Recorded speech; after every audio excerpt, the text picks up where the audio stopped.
ಓ ಓ ಓ ಓ ಎಲ್ಲಿಗೂ welcome back to Sagar stories. ಮೊದಲನೇದಾಗಿ ಎಲ್ಲರಿಗೂ ಶುಭೋದಯ. ಇವತ್ತಿನ ಪ್ರಿವ್ಯೂಗೆ ಸ್ವಾಗತ. ಇವತ್ತಂತೂ ಸೈಕ್ ಮ್ಯಾಚ್ ನಡೀತಿದೆ ಗುರು. Battle of table toppers, top 4 ಇರುವಂಥ ಟೀಮ್ಗಳದೇ ಮ್ಯಾಚ್ ನಡೀತಿರೋದು. ಅದು GT ವರ್ಸಸ್ SRH.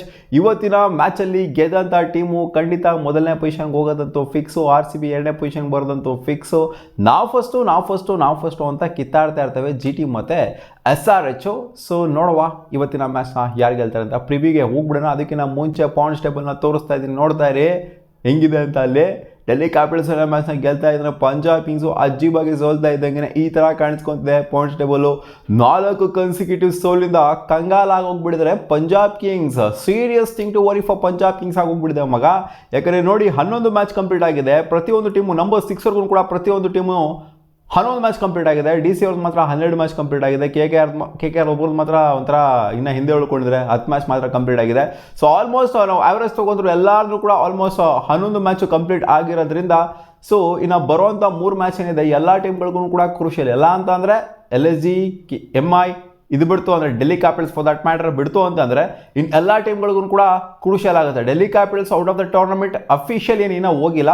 ಬಟ್ ಆದರೂ ಕೂಡ ಇವತ್ತೇನಾದರೂ ಇನ್ ಕೇಸ್ ಏನಾದರೂ ಇವತ್ತು ಪಂಜಾಬ್ ಕಿಂಗ್ಸ್ ಏನಾದರೂ ಗೆದ್ಬಿಡ್ತು ಅಂತ ಅನ್ಕೊಳ್ಳಿ, ಅವಾಗ ಒಂಥರ ಒಂದು ರೇಂಜಿಗೆ officially out of the tournament ಆಗೋಗ್ಬಿಡ್ತಾರೆ. ಯಾಕಂದರೆ 7 ಮ್ಯಾಚ್ನ ಗೆಲ್ಲೋದ್ರ ಮೂಲಕ ಎಲ್ಲ ಟೀಮು 7 ಮ್ಯಾಚ್ ಗೆದ್ದಂಗೆ ಆಗುತ್ತೆ. ಜೊತೆಗೆ ಇವರು ಆಡ್ಸಿಗೆ ಬರೋದ್ರಿಂದ ಇನ್ನೂ ಬೆಟ್ರಾಗಿ ಕಾಣಿಸ್ಕೊತಾರೆ. ಆದ್ದರಿಂದ ಇನ್ನೂ ಅಫಿಷಿಯಲಿ ಔಟ್ ಆಗಿರೋದಿಲ್ಲ. ಬಟ್ ಆದರೂ ಕೂಡ ನಾವು ಅನ್ಕೊಬೋದು ಪಕ್ಕಾ ಔಟ್ ಆಫ್ ದ ಟೂರ್ನಮೆಂಟ್ ಅಂತ. ಏನು ಗುರು ಗೆದ್ದಿದ್ದು ನನ್ನ ಡೆಲ್ಲಿ ಕ್ಯಾಪಿಟಲ್ಸು ಮೊಯ್ ಚುಪ್ತಾ ಮಾಡ್ಬಿಟ್ರು. ಹಂಗೇನೆ ಪಂಜಾಬ್ ಕಿಂಗ್ಸ್ಗೆ 4 ಕನ್ಸಿಕ್ಯೂಟಿವ್ ಲಾಸ್ ಆಗಿರೋದ್ರಿಂದ ಇವರಿಗೆ ಇನ್ನು ಬರೋವಂಥ ಮ್ಯಾಚ್ಗಳಿದೆ 3 ಮ್ಯಾಚ್ ಸಿಕ್ಕಾಪಟ್ಟೆ ಕ್ರೂಷಿಯಲ್ ಆಗುತ್ತೆ. ಇವರು ಟೇಬಲ್ ಟಾಪಲ್ಲಿದ್ದರು, ಆಲ್ಮೋಸ್ಟ್ ಅರ್ಧ season table ಟಾಪಲ್ಲಿದ್ದರು Punjab Kings.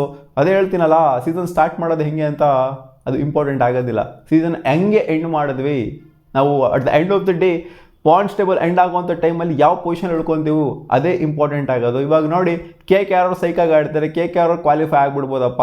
So ಅವ್ರು ಸೀಸನ್ ಸ್ಟಾರ್ಟ್ ಮಾಡಿದ್ದು ವರ್ಸ್ಟಾಗೆ, ಸೊ ಅದು ಇಂಪಾರ್ಟೆಂಟ್ ಆಗೋದಿಲ್ಲ. ಅಲ್ಲಿ CSK ಕೂಡ ವರ್ಸ್ಟಾಗಿ ಸ್ಟಾರ್ಟ್ ಮಾಡಿದ್ದು, ಅವರು ಕೂಡ ಕ್ವಾಲಿಫೈ ಆಗಿಬಿಡ್ಬೋದು. ಸೊ ಎಲ್ಲಿ ಕ್ವಾಲಿಫೈ ಆದ್ವಿ ಅನ್ನೋದು ಇಂಪಾರ್ಟೆಂಟ್ ಅಷ್ಟೇ. ಹೆಂಗೆ ಕ್ವಾಲಿಫೈ ಆದ್ವಿ ಅನ್ನೋದು ಇಂಪಾರ್ಟೆಂಟು, ಎಲ್ಲಿ ಇದ್ವಿ ಸ್ಟಾರ್ಟಿಂಗ್ ಸ್ಟೇಜಲ್ಲಿ ಅನ್ನೋದು ಇಂಪಾರ್ಟೆಂಟ್ ಅಲ್ವೇ ಅಲ್ಲ. ಸೊ ನೋಡೋಣ ಅದೇನಾಗುತ್ತೆ ಅಂತ, ಯಾರು ಕ್ವಾಲಿಫೈ ಆಗ್ತಾರೆ ಅಂತ.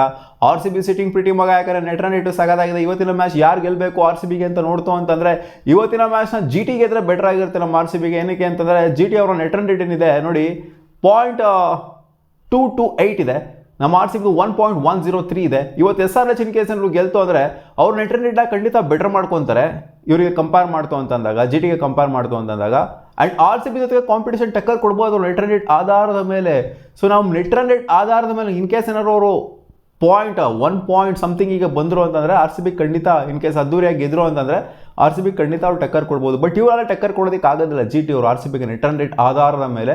ಸೊ ಏನಾದ್ರು ಒಂದು ಹೆವಿ ಮಾರ್ಜಿನ್ 150 ಮಾರ್ಜಿನಲ್ಲಿ ಹೊಡಿಬೇಕು, ಅವಾಗ ಕಾಂಪಿಟೇಷನ್ ಕೊಡಬೇಕು ಅಂದರೆ. ಸೊ ಆ ಥರ ಆಗೋದಿಲ್ಲ ನನ್ನ ಪ್ರಕಾರ. ಸೊ ಆದ್ದರಿಂದ GT ಅವರು ಇವತ್ತು ಗೆಲ್ತು ಅಂತಂದರೆ ಬೆಟರ್ ಆಗಿರುತ್ತೆ ನಮ್ಮ RCBಗೆ ಟಾಪಲ್ಲೇ ಉಳ್ಕೊಳ್ಳೋದಕ್ಕೆ. ನೆಕ್ಸ್ಟ್ ಮ್ಯಾಚ್ ಗೆದ್ರೂ ಸಹ ಇನ್ ಕೇಸ್ ಕೆಳಗಡೆ ಬಂದ್ರು ನೆಕ್ಸ್ಟ್ ಮ್ಯಾಚ್ ಗೆದ್ರೆ ಖಂಡಿತ ಮೇಲ್ಗಡೆ ಅಂತೂ ಇದ್ದೇ ಇರ್ತಾರೆ. ಇವತ್ತು ಆಬ್ವಿಯಸ್ಲಿ ಯಾರಿಗೆದ್ರು ಕೂಡ ಟೇಬಲ್ ಟಾಪ್ ಆಗೇ ಆಗ್ತಾರೆ. ಬಟ್ ಅದರ ನೆಕ್ಸ್ಟ್ ಮ್ಯಾಚ್ ಬಗ್ಗೆ ಮಾತಾಡ್ತೀನಿ ನಾನು. ನೆಕ್ಸ್ಟ್ ಮ್ಯಾಚ್ RCB ಗೆಲ್ತು ಅಂತಂದಾಗ ಟೇಬಲ್ ಟಾಪಿಗೆ ಮತ್ತೊಮ್ಮೆ ಹೋಗ್ಬೋದು. ಅದೇ ಏನಾದ್ರು ನೆಟ್ ರನ್ ರೇಟು ಇವ್ರು SRH ಅವ್ರು ನಮಗಿನ್ನ ಜಾಸ್ತಿ ಇತ್ತು ಅಂದರೆ ನಾವು ಅವಾಗ 2ನೇ ಪೊಸಿಷನ್ಗೆ ಹೋಗ್ತೀವಿ. ಸೊ ಆ ಥರ ಆಗುತ್ತೆ. ಅದಕ್ಕೋಸ್ಕರ ನಾವು 2ನೇ ಪೊಸಿಷನ್ ಬೇಡ, ನಮಗೆ ಮೊದಲನೇ ಪೊಸಿಷನ್ನೇ ಬೇಕು. ಸಿಕ್ಕಾಪಟ್ಟೆ ಸ್ವಾರ್ಥಿಗಳಾಗೋಗ್ಬಿಟ್ಟಿದ್ದೀವಿ ಈ ಸೀಸನಲ್ಲಿ. ಸೊ ಅದಕ್ಕೋಸ್ಕರ ನಾನು ಅನ್ಕೊತೀನಿ ಇವತ್ತು GT ಗೆಲ್ಲಿ ಅಂತ.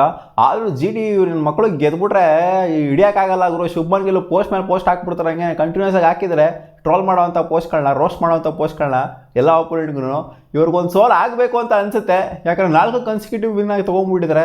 5 ಕನ್ಸಿಕ್ಯೂಟಿವ್ ಏನಾದ್ರು ಬಂದ್ಬಿಡ್ತು ಅಂತಂದರೆ ಹಿಡಿಯೋಕ್ಕಾಗೋದಿಲ್ಲ ಇವ್ರಿಗೆ. ಆ ಥರನೂ ಕೂಡ ಅನಿಸುತ್ತೆ. ಬಟ್ ಲಾಸ್ಟ್ 5 ಮ್ಯಾಚ್ನ ತೊಗೊಂಡು ನೋಡ್ತಂದರೆ ಸನ್ರೈಸರ್ಸ್ ಹೈದರಾಬಾದ್ ಅವರು ಕೂಡ 4 ಮ್ಯಾಚ್ನ ಗೆದ್ದರು, 1 ಮ್ಯಾಚ್ನ ಮಾತ್ರ ಸೋತಿರೋದು. ಲಾಸ್ಟ್ ಮ್ಯಾಚ್ ಸೋತಿದ್ದಾರೆ, ಲಾಸ್ಟ್ ಮ್ಯಾಚ್ನಾಗ ಗೆದ್ಬಿಟ್ಟು ಬರ್ತಾ ಇದ್ದಾರೆ. ಬಟ್ ಇವ್ರು 4 ಕನ್ಸಿಕ್ಯೂಟಿವ್ ವಿನ್ನ ತೊಗೊಂಡು ಬರ್ತಾ ಇದ್ದಾರೆ. ಸೆಕೆಂಡ್ ಫೇಸು 7 ಮ್ಯಾಚ್ ಆದ ನಂತರ ಯಾರಿಗೆ ಜಾಸ್ತಿ ವರ್ಸ್ಟಾಗಿ ಆಗಿದೆ ಅಂದರೆ ಅದು ಡೆಲ್ಲಿ ಕ್ಯಾಪಿಟಲ್ಸ್ಗೆ, ಈ ಕಡೆಯಿಂದ ಪಂಜಾಬ್ ಕಿಂಗ್ಸ್ಗೆ ಮತ್ತು RR ಅವ್ರಿಗೆ. ಈ 3 ಫ್ರಾಂಚೈಸ್ಗಳು ತವಾ ಫ್ರೈ ಆಗೋಗ್ಬಿಟ್ಟಿದ್ದಾರೆ. ಯಾಕೆಂದರೆ ಸೆಕೆಂಡ್ ಫೇಸ್ ಅನ್ನೋದು ಅವರಿಗೆ ಅಷ್ಟೇನಾಗಿ ಆಗಿ ಬಂದಿಲ್ಲ. ಬೇರೆ ಫ್ರಾಂಚೈಸಿಗಳಿಗೆಲ್ಲ ಪರವಾಗಿಲ್ಲ ಅನ್ನೋ ಥರ ಚೆನ್ನಾಗೇ ಆಗಿದೆ. ಹೆಂಗೆ ನೋಡೋಕೆ ಹೋಯ್ತು ಅಂದರೆ ಇನ್ಕ್ಲೂಡಿಂಗ್ ನಮ್ಮ RCBನೂ ಕೂಡ ಪರವಾಗಿ ಇಲ್ಲ ಅನ್ನೋ ಥರನೇ ಇದೆ. ಏನಲ್ಲ ಸೀರೀಸ್ ಆಫ್ ಸೋಲು ಪಂಜಾಬ್ ಕಿಂಗ್ಸ್ ಎಲ್ಲ ಆಗ್ಬಿಟ್ಟಿಲ್ಲ, ನಮಗೆ ಟ್ರಾಜಿಡಿ ಆಗೋಗ್ಬಿಟ್ಟಿಲ್ಲ. ಸೊ ಹೋಪ್ಫುಲಿ ರಿಕವರ್ ಮಾಡಬೇಕು ಅಂತ ನೋಡ್ತಿರ್ತಾರೆ ಈ 2 ಟೀಮ್ಸ್ಗಳು, especially Rajasthan Royals and Punjab Kings. ನೋಡುವ ಅದು ಎಲ್ಲಿ ಎಂಡ್ ಮಾಡ್ತಾರೆ ಸೀಸನ್ ಎಂಡ್ ಆಗುವಂಥ ಟೀಮಲ್ಲಿ ಅಂತ. ಸೊ ಇವತ್ತಿನ ಮ್ಯಾಚ್ ವಿಚಾರಕ್ಕೆ ಬಂತು ಅಂದರೆ ಮಗ, ಇವತ್ತು ಸೈಕ್ ಮ್ಯಾಚ್ ಇದೆ, ಸಿಕ್ಕಾಪಟ್ಟೆ ಕಾಂಪಿಟೇಟಿವ್ ಆಗಿದೆ. ಯಾಕಂತಂದರೆ ಅದು ಹೇಳಿದ್ನಲ್ಲ ನಂಬರ್ 1ಗೆ ಹೋಗಬೇಕು ಅಂತ ಕಿತ್ತಾಡ್ತಾ ಇರುವಂಥ 2 ಟೀಮ್ಗಳು GT ಮತ್ತು SRH. ಎರಡು ಕೂಡ ಸಖತ್ತಾಗಿ ಆಡ್ಕೊಂಡ್ಬಂದಿದ್ದಾರೆ. SRH ಅಂತೂ ಅವ್ರು ಆಡಿದ ರೀತಿ ನೋಡಿದ್ರೆ ಸೀಸನ್ ಸ್ಟಾರ್ಟಿಂಗಲ್ಲಿ 3 ಮ್ಯಾಚೆಲ್ಲ ಸೋತ್ಬಿಟ್ಟು ಆಮೇಲೆ ಕಮ್ ಬ್ಯಾಕ್ ಮಾಡಿದಂಥ SRH ಸೀರೀಸ್ ಆಫ್ ಮ್ಯಾಚ್ಗಳನ್ನ ಗೆದ್ಕೊಂಡು ಸೀರೀಸ್ ಆಫ್ ಒಂಥರ ಡಿಸಾಸ್ಟರ್ ಮಾಡ್ಕೊಂಡಿರ್ಬೋದು. ಎಲ್ಲರಿಗೂ ಕೂಡ ಹೊಡ್ಕೊಂಡು ತಲೆ ಮೇಲೆ ಬಿಟ್ಕೊಂಡು ಬಂದಿದ್ದಾರೆ. ಇಲ್ಲಿ ನೋಡಿ GT ಅವ್ರನ್ನೂ ಕೂಡ ಅಷ್ಟೇ ಅದ್ದೂರಿಯಾಗಿ ಆಡ್ಕೊಂಡು ಬಂದಿದ್ದಾರೆ. ಅವರು ಸೀಸನ್ ಸ್ಟಾರ್ಟ್ ಮಾಡಿದ್ದು ವರ್ಸ್ಟಾಗಿ. ಎರಡೂ ಟೀಮೂ ಕೂಡ ಸೀಸನು ಅಷ್ಟನ್ನಾಗೆ ಹೆವಿಯಾಗಿ ಸ್ಟಾರ್ಟ್ ಮಾಡಿಲ್ಲ. ಎರಡು ಟೀಮ್ಗಳು ಕೂಡ ವರ್ಸ್ಟಾಗಿ ಸ್ಟಾರ್ಟ್ ಮಾಡಿಬಿಟ್ಟು ಇವಾಗ ಕರೆಂಟ್ಲಿ ಮಸ್ತಾಗಿ ಆಡ್ತಾ ಇರುವಂಥ ಟೀಮ್ಗಳು. ಸೊ ಅದರಿಂದ ಸಿಕ್ಕಾಪಟ್ಟೆ ಒಂಥರ ಏನು ಹೇಳ್ತಾರೆ, ಇಬ್ರಿಗೂ ಕೂಡ ಮ್ಯಾಚ್ ಆಗುತ್ತೆ ಅಂತ ಹೇಳಬೇಕು. ಸೊ ಇಲ್ಲಿನ ವಿಕೆಟ್ ವಿಚಾರಕ್ಕೆ ಬಂತು ಅಂದರೆ ಅಹಮದಾಬಾದಲ್ಲಿ ಆಗ್ತಿರುವಂಥ ಮ್ಯಾಚು. ಸೊ ಇಲ್ಲಿ ಸ್ವಲ್ಪ ಪೇಸಸ್ಗಳಿಗೆ ಲ್ಯಾಟರಲ್ ಮೂಮೆಂಟು ಜಾಸ್ತಿ ಆಗಿದೆ ಅಂತ ಅಪ್ಡೇಟ್ ಇದೆ. ಅಂದರೆ ಸ್ವಲ್ಪ ಪೇಸಸ್ ಎಫೆಕ್ಟಿವ್ ಆಗಿರುವಂಥ ಚಾನ್ಸಸ್ ಇರುತ್ತೆ. And average first innings score ವಿಚಾರಕ್ಕೆ ಬಂತು ಅಂದರೆ 170 ಆ್ಯಂಡ್ ಅಬೋವ್ ಇದೆ. ನಿಮಗೆಲ್ಲ ಗೊತ್ತಿರೋ ಹಾಗೆ ಅಹಮದಾಬಾದ್ ವಿಕೆಟು ಚೆನ್ನಾಗಿ ಬ್ಯಾಟಿಂಗ್ ಆಡುವಂಥ ವಿಕೆಟು. ಆ್ಯಂಡ್ ಈಕ್ವಲಿ ಒಂಥರ ಪೇಸಸ್ಗಾಗಿರಲಿ ಸ್ಪಿನ್ನರ್ಸ್ಗಾಗಿರಲಿ ಒಂದು ರೇಂಜಿಗೆ ಇದೊಂಥರ ನ್ಯೂಟ್ರಲ್ ವಿಕೆಟ್ ಅಂತಲೇ ಹೇಳಬೇಕು. ಒಂದೊಂದು ಟೈಮು ಬೌಲರ್ಸ್ಗಳು ಎಫೆಕ್ಟಿವ್ ಆಗ್ತಾರೆ, ಒಂದೊಂದು ಟೈಮ್ ಬ್ಯಾಟರ್ಸ್ಗಳು ನಾಲ್ಕು ಚೇಸ್ತಾರೆ. ಸೊ ಎಲ್ಲ ನೋಡ್ಬಿಟ್ಟಿದ್ದೀವಿ ಅಹಮದಾಬಾದ್ ವಿಕೆಟಲ್ಲಿ. ಏನಲ್ಲೇನು ಸ್ಪೆಷಲಾಗಿ ನಿಮ್ಗೆ ಹೇಳುವಂಥ ಅಗತ್ಯತೆ ಎಲ್ಲ. Red soil wicket, black soil wicket, ಎಲ್ಲ ಸಾಯಿಲ್ ವಿಕೆಟ್ನು ಕೊಡ್ತಾರೆ, ಮಿಕ್ಸ್ ಸಾಯಿಲ್ ವಿಕೆಟ್ನು ಕೊಡ್ತಾರೆ ಒಂದೊಂದು ಟೈಮು. ಸೊ ಅದು ಮೇಜರ್ ಡಿಫ್ರೆನ್ಸ್ ಮಾಡುತ್ತೆ. ಸೊ ನೋಡೋಣ ಅದು ಯಾವ ಸಾಯಿಲ್ನ ವಿಕೆಟ್ನ ಇವತ್ತು ಕೊಡ್ತಾರೆ ಅಂತ. ಇಲ್ಲಿ SRH ಅವರು ಸ್ಟ್ಯಾಟ್ಸ್ನ ಕೇಳ್ಬಿಡ್ತಾರೆ, ಕಳೆದೋಗ್ಬಿಟ್ಟಿದ್ದೀರಾ ಮ್ಯಾಮ್ ನೀವು. ಯಾಕೆ ಅಂದರೆ ವರ್ಸ್ಟ್ ಸ್ಟ್ಯಾಟ್ಸ್ನ ಇಟ್ಕೊಂಡಿದ್ದಾರೆ. SRH ಅವರು ಅಹಮದಾಬಾದ್ ಗ್ರೌಂಡಲ್ಲಿ ಗೆದ್ದೇ ಇಲ್ಲ, ನಂಬ್ತೀರಾ? ಹೌದು. GT ಅಗೇನ್ಸ್ಟ್ ಇವ್ರದ್ದು ಸ್ಟ್ಯಾಟ್ಸ್ ಹೆಂಗಿದೆ ಅಂತ ಅಂದರೆ ಆಡಿರೋದು 7 ಮ್ಯಾಚು, GT ಅವರು 5 ಮ್ಯಾಚ್ನ ಗೆದ್ದಿದ್ದಾರೆ, SRH 1 ಮ್ಯಾಚ್ನ ಗೆದ್ದಿದ್ದಾರೆ, 1 ಮ್ಯಾಚ್ ನೋ ರಿಸಲ್ಟ್ ಕೂಡ ಆಗಿದೆ. ಸೊ ಇವರು ಅಹಮದಾಬಾದ್ ಗ್ರೌಂಡಲ್ಲಿ ನೋಡಿ ಇವ್ರು ಗೆದ್ದೇ ಇಲ್ಲ. ಫಸ್ಟ್ ಆಫ್ ಆಲ್ ಅಲ್ಲಿ ಒಂದೇ ಒಂದು ಮ್ಯಾಚ್ನ ಗೆದ್ದಿದ್ದಾರೆ, 7 ಮ್ಯಾಚಲ್ಲಿ 1 ಮ್ಯಾಚ್ನ ಗೆದ್ದಿದ್ದಾರೆ ಅಷ್ಟೇ. 5 ಮ್ಯಾಚ್ನ GT ಅವ್ರು ಗೆದ್ದಿದ್ದಾರೆ.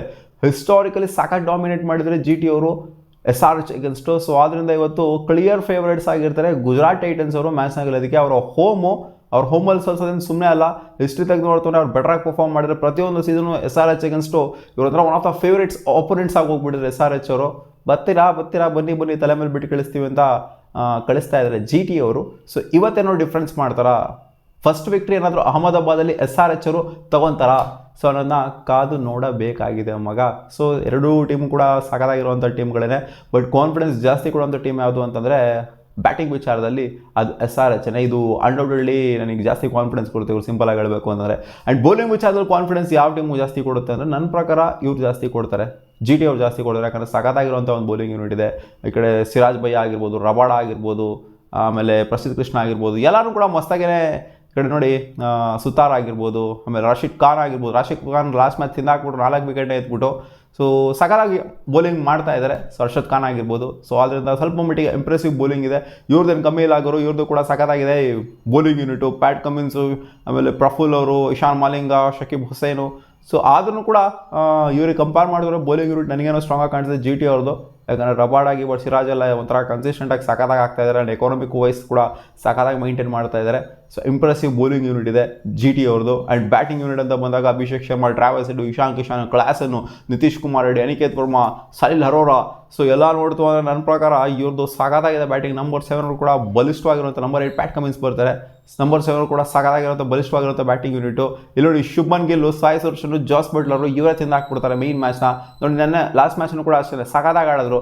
ಇವರ ಟಾಪ್ 3 ಇವರ ಮೇನ್ಸ್ ಅಂತ ನಾವು ಟಾಪ್ 3 ಆಟ ಆಡ್ಕೊತೀವಿ ಗುರು, ನಾವು ಬೇಗ ವಿಕೆಟ್ನ ಕಳ್ಕೊಳ್ಳಲ್ಲ, ನಾವೇ ಆಟ ಆಡ್ಕೊತೀವಿ ಅಂತ ಪದೇ ರಿಪೀಟ್ ಆಗಿ ತೋರಿಸ್ತಾ ಇದ್ದಾರೆ. ಎಸ್ಪೆಷಲಿ ಸಾಯಿ ಸುದರ್ಶನ್ ಆ್ಯಂಡ್ ಶುಭ್ಮನ್ ಗಿಲ್ ಎಷ್ಟು 100+ ಪಾರ್ಟ್ನರ್ಶಿಪ್ ಗುರು ಇವ್ರ ಬ್ಯಾಟಿಂದ ಬಂದಿರೋದು. ಸೊ ಅರ್ಲಿ ವಿಕೆಟ್ಸ್ನ ಎತ್ತೋದು ಎಷ್ಟು ಇಂಪಾರ್ಟೆಂಟ್ ಅಂದರೆ SRH ಅವ್ರಿಗೆ ಇವತ್ತು ಗೆಲ್ಲಬೇಕು ಅಂತಂದರೆ ಸಿಕ್ಕಾಪಟ್ಟಿ ಇಂಪಾರ್ಟೆಂಟು. ಬಟ್ ನಾವು ಅನ್ಕೊತಿದ್ದೀವಿ RCB ಫ್ಯಾನ್ಸ್ಗಳು GT ಗೆದ್ರೆ ಬೆಟರ್ ಆಗಿರುತ್ತೆ ಅಂತ. ಏನೇ ಇರ್ಬೋದು ಇವ್ರಿಗೆ ದುರಾಂಕಾರ ಜಾಸ್ತಿ ಆಗುತ್ತೆ, 5 ಮ್ಯಾಚ್ನ ಗೆದ್ರೆ ಕಂಟಿನ್ಯೂಸ್ ಆಗಿ ಅಂತ ಅನ್ಬೋದು. ಆಗಲಿ ದುರಾಂಕಾರ ಎಷ್ಟಾಗುತ್ತೋ ಆಗಲಿ, ಕರೆಕ್ಸೋದು ಗೊತ್ತು GT ಅವ್ರಿಗೆ. ಹಾಕಲಿ ಇನ್ನೂ 1-2 ಪೋಸ್ಟ್ನ ಶುಭ್ಮನ್ ಗಿಲ್ ಅವರು ಇನ್ನೊಂದು ಸ್ವಲ್ಪ ಟ್ರೋಲ್ ಮಾಡಲಿ. ಇವರಿಗೆ ಎಲ್ಲಿ ಇಳಿಸ್ಬೇಕು ಅಲ್ಲಿ ಕರೆಕ್ಟಾಗಿರೋಂಥ ಪರ್ಫೆಕ್ಟಾಗಿರೋಂಥ ಫ್ರಾಂಚೈಸಿ ಇಳಿಸುತ್ತೆ ಅಂತ ನಾನು ಅನ್ಕೊಂಡಿದ್ದೀನಿ. ವಾಷಿಂಗ್ಟನ್ ಸುಂದರು ಪರವಾಗಿಲ್ಲ, ಡೀಸೆಂಟಾಗಿ ಕಾಣಿಸ್ಕೊತಾ ಇದ್ದಾರೆ ಬ್ಯಾಟಿಂಗಲ್ಲಿ. ಆಮೇಲೆ ಜೇಸನ್ ಹೋಲ್ಡರ್ ಬಂದಿರೋದನ್ನ ಒಂದು ಸಿಕ್ಕಾಪಟ್ಟೆ ಡಿಫ್ರೆನ್ಸ್ ಆಗೋಗ್ಬಿಟ್ಟಿದೆ ಜೇಸನ್ ಹೋಲ್ಡರ್ ಬಂದಾಗಿಂದ. ಆ್ಯಕ್ಚುಲಿ ಅವರು ವಿನ್ನಿಂಗ್ ಸ್ಟ್ರೀಕ್ನ ಸ್ಟಾರ್ಟ್ ಮಾಡಿದ್ರೆ ಜೇಸನ್ ಹೋಲ್ಡರಿಂದ ಅಂತಲೇ ಹೇಳ್ತೀನಿ. ಯಾಕಂದರೆ ಅವರು ಅಷ್ಟರ ಮಟ್ಟಿಗೆ ಇಂಪ್ರೆಸ್ ನೋಡಿ RCBಯಿಂದ ಹಿಡ್ಕೊಂಡು ಕೂಡ ಅಲ್ಲಿಂದ ಕಂಟಿನ್ಯೂಸ್ ಆಗಿ ಎದ್ಕೊಂಡು ಬರ್ತಾ ಇದ್ದಾರೆ. ಅವ್ರ ಬಕೆಟ್ ಹ್ಯಾಂಡ್ಸಲ್ಲಿ ಕ್ಯಾಚ್ನ ಡ್ರಾಪ್ ಮಾಡಿದ್ರು ಕೂಡ ಕ್ಯಾಚ್ನ ಕೊಡ್ತಾ ಇದ್ದಂಗೆ ಅಲ್ಲಿಂದ ಒಂಥರ ಅವ್ರ ನಸೀಬೇ ಚೇಂಜ್ ಆಗೋಗ್ಬಿಡುತ್ತೆ. ಅಲ್ಲಿಂದ ಕಂಟಿನ್ಯೂಸ್ ಆಗಿ ಮ್ಯಾಚ್ಗಳನ್ನ ಗೆದ್ಕೊಂಡೇ ಬರ್ತಾ ಇದ್ದಾರೆ. ಸೊ ಮೇಜರ್ ಡಿಫ್ರೆನ್ಸ್ ಮಾಡಿದ ಜೇಸನ್ ಹೋಲ್ಡರ್ ಇವರ ಟೀಮಿಗೆ ಬಂದು ಅಂತ ಹೇಳ್ತೀನಿ. ಆಮೇಲೆ ಗೊತ್ತಿರೋದೇ ಅಂತ ಮಾಡಿದ ಬ್ಯಾಟಿಂಗ್ ಇಲ್ಲ. ರಾಹುಲ್ ಟೆವಾಟಿಯಾ ಬರ್ತಾರೆ, ಆಮೇಲೆ ಸಿಂಧು ಬರ್ತಾರೆ, ರಶೀದ್ ಖಾನ್. ಸೊ ಇವರು ಬ್ಯಾಟಿಂಗ್ ಯೂನಿಟ್ ನೋಡ್ತು ಅನ್ನೋದೇ ಅಂಥ ಮಟ್ಟಿಗೆ ಇಂಪ್ರೆಸಿವ್ ಇಲ್ಲ, ಡೆಪ್ತು ಅಷ್ಟು ಮಟ್ಟಿಗೆ ಇಂಪ್ರೆಸಿವ್ ಇಲ್ಲ. ನಂಬರ್ 5 ಕೂಡ ಓಕೆ, ವಾಷಿಂಗ್ಟನ್ ಸುಂದರ್ ನಂಬರ್ 4 ಆದ್ರೂ ಕೂಡ ನಾಟ್ ಓಕೆ ಅಂತ ಅನ್ಸುತ್ತೆ. ಬಟ್ ಆದರೂ ಅವ್ರು ಚೆನ್ನಾಗಿ ಪರ್ಫಾರ್ಮ್ ಮಾಡ್ತಾರೆ, ಸಿಕ್ಕಂಥ ಆಪರ್ಚುನಿಟಿ ಯುಟಿಲೈಸ್ ಮಾಡ್ಕೊತಾ ಇದ್ದಾರೆ. ಬಟ್ ಆದರೂ ಒಂಥರ ಭಯ ಹುಟ್ಟಿಸುವಂಥ ಬ್ಯಾಟಿಂಗ್ ಯೂನಿಟ್ ಅಂತ ಖಂಡಿತ ಅನ್ಸೋದಿಲ್ಲ. ಭಯ ಹಿಂಗೆ ಹುಟ್ಟಿಸ್ತಾ ಇದ್ದಾರೆ ಇವರು ಅಂತಂದರೆ top 3 Jos Buttler, Shubman Gill, Sai Sudharsan ಈ 3ರಿಂದ ಭಯನ ಹುಟ್ಟಿಸ್ತಾ ಇದ್ದಾರೆ. ಜೊತೆಗೆ ಜೇಸನ್ ಹೋಲ್ಡರ್ ಕೂಡ ಇವಾಗ ಆ್ಯಡ್ ಆನ್ ಆಗಿರೋದ್ರಿಂದ ಸ್ವಲ್ಪ ಮಟ್ಟಿಗೆ ಅವರಿಗೆ ಡೆಪ್ತ್ ಸಿಗುತ್ತೆ ಅಂತ ಅಂದ್ಕೊಂಡಿರಬಹುದು. ಬಟ್ ಆದರೆ ನನಗೇನೋ ಇವರು ಬ್ಯಾಟಿಂಗ್ ಆರ್ಡ್ರು ಯಾವತ್ತೂ ಕೂಡ ಕನ್ವಿನ್ಸಿಂಗ್ ಆಗಿ ಅನಿಸೇ ಇಲ್ಲ. ಸೊ ಅದರಿಂದ ನನ್ನ ಪ್ರಕಾರ ಇವತ್ತು SRH ಗೆಲ್ಲಬಹುದು ಅಂತ ಮೊದಲನೇ ವಿಕ್ಟ್ರಿನ, ಹೌದು ಕ್ಲಿಯರ್ ಫೇವರೇಟ್ಸ್ ಇರೋದು ಇವತ್ತು GT ಅವ್ರು ಗೆಲ್ಲೋದಕ್ಕೆ 4 ಕನ್ಸಿಕ್ಯೂಟಿವ್ ವಿಕ್ಟ್ರಿ. ಜೊತೆಗೆ ಅಹಮದಾಬಾದಲ್ಲಿ ಸಿಕ್ಕಾಪಟ್ಟೆ ಸಖತ್ತಾಗಿರುವಂಥ ಸ್ಟ್ಯಾಟ್ಸು, ಇವ್ರು ಅಗೇನ್ಸ್ಟ್ ಇರುವಂಥ SRH ಅಗೇನ್ಸ್ಟ್ ಇರುವಂಥ ಸ್ಟ್ಯಾಟ್ಸ್ನ ಇಟ್ಕೊಂಡಿದ್ದಾರೆ. ಬಟ್ ಆದರೂ ಸಹ ನಾನು ಇವತ್ತು ಪ್ರಿಡಿಕ್ಟ್ ಮಾಡ್ತಿದ್ದೀನಿ SRH ಗೆಲ್ಲುತ್ತೆ ಅಂತ. ನಿಮ್ಮ ಪ್ರಿಡಿಕ್ಷನು ಕಾಮೆಂಟ್ ಸೆಕ್ಷನಲ್ಲಿ ಹಾಕಿ ಯಾವ ಟೀಮ್ ಗೆಲ್ಬೋದು. ಮತ್ತೆ ಸಿಗುವ.